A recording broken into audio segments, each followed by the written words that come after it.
રાજકોટ જિલ્લા માટે ગૌરવની વાત છે કે આ વખતે રાજ્ય કક્ષાનું જે ખેલ મહાકુંભ છે એનું ઉદ્ઘાટન સમારોહ માનનીય મુખ્યમંત્રી સાહેબના વરદ હસ્તે રાજકોટ જિલ્લામાં થવાનું છે. એમાં રંગબેરંગા કાર્યક્રમ થશે, ખેલાડીઓનું સન્માન થશે અને ખૂબ એક જોરદાર સાંસ્કૃતિક કાર્યક્રમ સાથે આનું શુભારંભ થવાનું છે. જી, ઐશ્વર્યા મજમુદાર મેડમનું પણ એમાં ખાસ આકર્ષણ એમના શોનું પણ રહેશે. કુલ મળીને 12થી લગભગ 4,000 જેટલા ખેલાડીઓ આવશે. બાકી એમના માટે લાવવા લઈ જવા માટેની વ્યવસ્થા, જમવાની વ્યવસ્થા અને બીજી અનુષંગિક વ્યવસ્થા કરવામાં આવી છે. આજે 6 વાગે બહુમાળી ભવન પાસે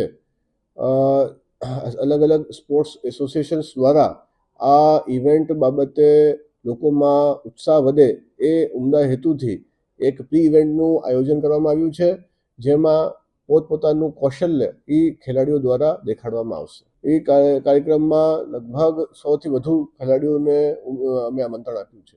સાંજ સમાચાર ફેસબુક પેજને લાઇક કરો, વિડીયો શેર કરો અને વધુ વિગતવાર સમાચાર માટે sanssamachar.net વિઝિટ કરો.